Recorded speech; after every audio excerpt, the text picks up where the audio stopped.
came, you want the council, I was like, no. This is something that everybody needs. We need it just as much as you need it. That's why I'm here today. In looking at, reflecting upon what has happened in our nation, questions were asked, some of the questions was, what do I do? Say for instance, I got stopped by the police. What is the first thing? Help me to understand the way you think. Because if I don't know how you think, it's going to be difficult for me to act right. You understand what I'm saying? And that's something that I feel like the people are not informed, they're not educated enough, and possibly maybe the police forces also are, overreacting over it. We don't know. But I believe that we can eliminate or reduce all of these if we understand each other very well. What is the expectation or that you have towards any man, any woman, when you stop them?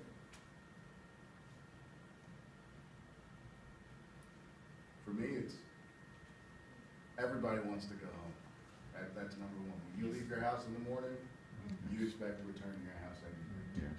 That's the same thing for us. When we leave home that morning, we expect to go home.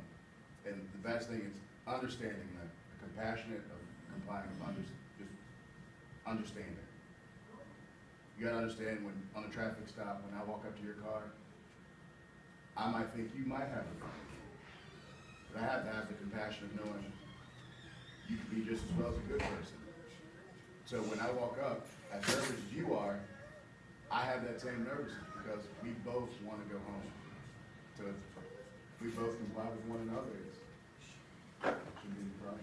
So, Patrick, let me add to that too.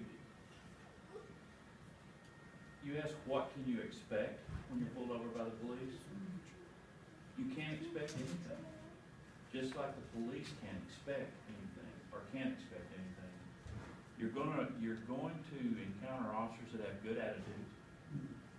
You're going to encounter officers that are just out there doing their job, and they love their job, and they love the people they serve, and they love what they do. And then you're going to be encountering those people who are just jerks. We all encounter jerks in our lives. You know, depending on what source you look at, there are anywhere from 500,000 to 700,000 police officers, federal, state, and local in this country. I think it's safe to say that when you're recruiting and hiring from the human race, and you have 500,000 people, you're going to get a few bad apples in there. You're going to get a few people that. One of the things that I'm big on in our department is when we did our mission statement, I wanted our mission statement to reflect that we're all a community. It's not an us versus them. Unfortunately, we have officers that it's us versus them. Even more unfortunately is that we have officers of all colors and ages and ethnicities that have that same attitude. You can encounter a bad Latino officer or a bad black officer as easy as you can a bad white officer. It just seems to get more press if the officer's white. But, Officer Starling and I were talking about this the other day, and he said there was one word he would give anybody when he talked to them about being stopped by the police, and that's comply. Whatever the officer asks you to do, as long as it's legal, moral, and ethical, obviously do it.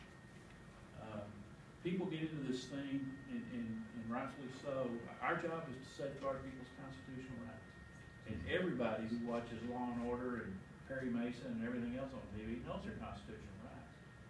But the key here is that on a traffic stop or an encounter with law enforcement, do you understand the officer's rights? And by that I mean, do you understand how far the officer can go in his or her job to do what they're doing? That's the unknown equation that a lot of people forget. We are empowered by law to legally restrict people's constitutional rights and remove those temporarily in certain cases and under certain circumstances. We take that charge very, very seriously. But you have to know that we have that, and you have to trust that we are doing that properly when you're involved in these encounters. And I think the trust issue is what we're really dealing with. You know, Christians are all a family. We're all brothers and sisters in Christ if we've accepted Christ as Savior. But I look at America too as a family. If you're a member of American society, we're all one big family. You know, everybody, even people who immigrate to me are probably a little more special than people who were born here, because we were just lucky enough to be born. People who immigrate want to come somewhere better. They want to have a better life. But anybody who's been a member of a large family, what happens in a family from time to time? Dysfunctional. You fracture, you get dysfunctional, exactly, that's a perfect word. You know, you fight, you separate, you argue, but in the end, you always come back together. And in my lifetime, being born in the 50s, America came back from the civil rights violence of the 50s. Came back better and stronger. It came back better from the civil rights violence and the Vietnam violence in the 60s. And I think we'll come back better from this as well. And I didn't mean to preach on that, but I think that's very important for people to realize. You know, I read a really interesting article the other day about de-escalation tactics, and we teach our officers de-escalation tactics, but that's a two-way street. If I'm in a traffic stop with you and you're irate and mad at me, I can de-escalate all I want to, and if you refuse to de-escalate, at some point I have to get control of the situation for your safety and mine. So, Wonderful, wonderful.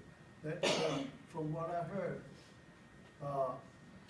key thing, compliance.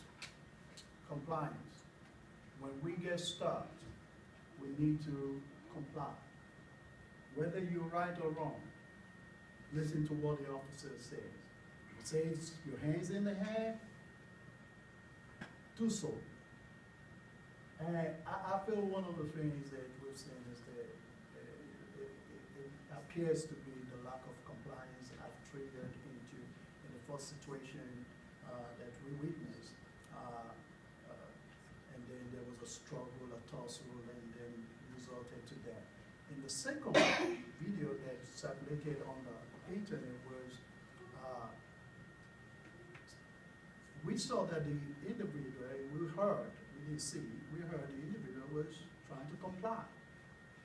But there was possibly some miscommunication, misunderstanding in between. When I get stopped for traffic or by the officer, and the irony of this was that same night I was just talking to my sons about it. We had not even known that something like that had happened. We were just talking about it, and I was giving them that scenario that where if you even have a gun in your golf compartment and you're trying to reach out to it, you could get shot. You could get shot. So what is the best scenario? When you get stopped, you have your driver's license in your back pocket or in your golf compartment, your insurance is in there. How do we handle, how do we go about it so that we will not be mistaken as wanting to grab a firearm or whatsoever? Won't you grab that one? You may grab that. What are the steps that we need to take? For me, best case scenario, if you have dark windows, roll them down. Because when I'm walking up, I don't know what's in that car. If I can see what you're doing, that makes me a little bit more at ease. So, windows down, just put your hands inside. Communicate. If you're gonna reach for your insurance, and tell me, hey, I'm getting my insurance. I'm gonna watch you do it. If you have a gun in your car, tell me, hey, I'm carrying a weapon, I'm licensed to carry it, it's here. Then we can start that communication. You don't want surprises, I don't want surprises. So the better we communicate together and understand, we'll both be at ease. If I know what you're doing, you know what I'm doing, there shouldn't be any problems. One of the things that, and I know some of you will have questions, One of the things that I saw in the video that I shared with some of us was that someone went online to educate us, of course, is that once you are stopped, your two hands should be on the steering, on the wheel, on the steering wheel, so that they can see, what you're doing. And we're sharing this because I have young drivers in the house, and who may not really understand some of these things, but I hope that we can learn something. Is put your hands where you can be safe. And then the next thing is follow the instruction step by step. Reach out for your insurance. I'm gonna reach out for my insurance. It's in the glove compartment. The next thing I believe the others will say, do it slowly, gently, and then you look out for it. Communication is best, just like you said. Some of you have some questions. Yes, sir. Was that for coming? Yeah. And that's my wife. And the kind of job that I do, I tell people, I say there's no amount of money they can pay you to quantify for what you do. It's only God that can repay you. When Chief was talking about, we have different people, even both in the community, on your side too. People will always be people. And we pray that every day we'll come across good people. That's our intention. And it takes two ways. That when I'm good, I'm expecting the other person to be good to me as well. But my concern when I see all those videos that, okay, these police officers, is that the way they train them? They train them to just kill? Because I noticed that all the shooting, everybody's just been dying. What about shooting their legs or shooting somewhere just to disable whoever they are arresting so that they won't be able to do something, but not really to kill them? So I was just wondering, is that the way they teach, police officers just to go ahead and kill? I know things will happen. It's not their intention. It wasn't the intention, all those things, I don't know. But when you arrest, can't you just do something different, not to just kill that person, so that there will be justice will be, observed, instead of just killing that person. Does she ask you questions like this all the time? Oh, yeah. Let me see if I can summarize down an answer for you, and Officer Starling can jump in wherever he feels led to. That question comes up every so often. When we train police officers, we don't train police officers to use force for any specific goal other than to stop the force that's being presented to us. There's a phrase we use that when it comes to use of force, we use only the force necessary to effect an arrest or a detention or a stop or whatever you're doing. When you teach force, you teach people in sort of an escalation of steps. If someone comes at you with their fist, you don't automatically go to a firearm or to a taser. You take them hands-on and try to get them under control. When it comes to firearms, there's no heavier burden that we carry with us every day than the authority to use lethal force and use it legally. And we train a lot with our firearms, but we don't train officers to shoot to wound, and we don't train officers to shoot to kill. We train officers to shoot to stop a threat. And an officer shouldn't be shooting his firearm or her firearm unless they're being presented with deadly force. Now, that deadly force doesn't necessarily have to be a firearm. You can have a guy standing over you, 2 feet from you with a hatchet and about to bury it in your head, and you would certainly be justified in using a firearm if that's all you had. But to try and teach someone to wound, to shoot in the leg, to shoot in the arm, there's no way to do that, because officers are human beings just like everybody else. In a shooting situation, an officer is going to get scared. An officer is going to get nervous. They're going to have that adrenaline dump. They're going to be excited. They're going to get tunnel vision. And where you stand on the range with a paper target and you are dead on with your sight picture, when you actually have to face someone and pull that trigger, it may be more like this. So we teach shoot center mass and shoot until you stop the threat. because center mass is the biggest part of a person. Yeah. It is the least, it's the least chance of shooting and missing that person. Mhm. Because once that bullet leaves the end of your gun, you are responsible for anything and everything it hits until it stops. Mhm. And that includes innocent bystanders and everybody else. So for us, it's a really heavy burden that we have to even have that sort of authority to use. But if you're a good police officer, you take it seriously and you use it sparingly. Now, I can't really speak to all the instances that have been in the news here in the last couple of years. I guess probably starting with Ferguson. That's, you know, the one, kind of the watershed that started the national dialogue. I don't know what happened in those instances, for sure. I know what the news media told me, but I tell you what, you can pack a suitcase full of this stuff, the news media tells you that's not right. But I will tell you that I, over the course of my 38 years as a police officer, I've known a number of officers who have had to shoot someone to take a life on the line of duty. Fortunately, I've never had to. But I can tell you, without a doubt, every single one of those, and I have an officer that works for me now who was involved in 2 shootings as a SWAT officer in another city before he came to work for us, and both were fatalities. I don't know of an officer that won't tell you, if I could take that back, if there could have been anything else I'd done, I would have done it to keep the Mhm. shooting. I did not want to fire that trigger, pull that trigger, but it was necessary. It's acted on impulse. It's training. It's not impulse. It's training. It's an intentional act responding to a stimulus you've been given. We are responsive creatures by nature as police Mhm. officers. We can only respond to the stimulus you give us. Does that make sense? Yeah. I understand. And that's why we get back to what we were talking about originally about, you know, the compliance issue is so important.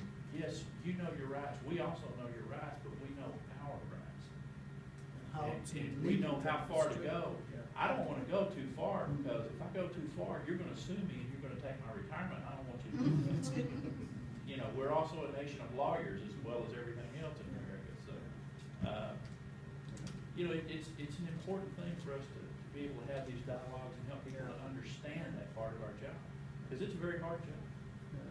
So that is very, very important to, on our parts, to know that, you know, the stimuli that you present to them is very important.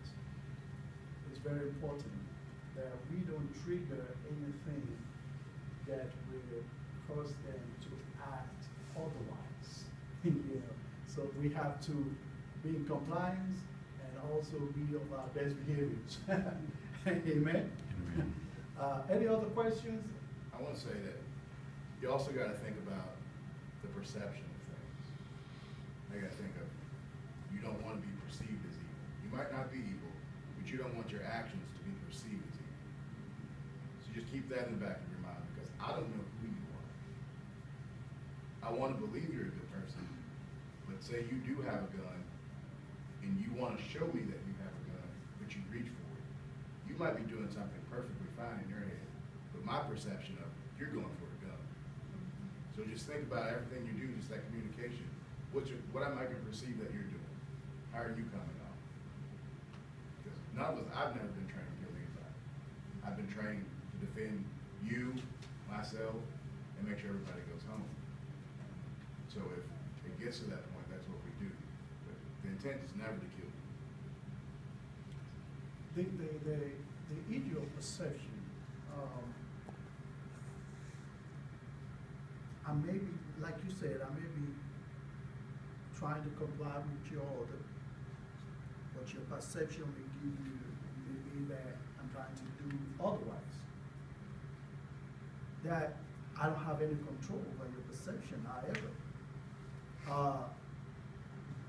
So there is a possibility, like in the case of Minnesota, that, and we can't pass any judgment because we don't know the whole case or whatsoever.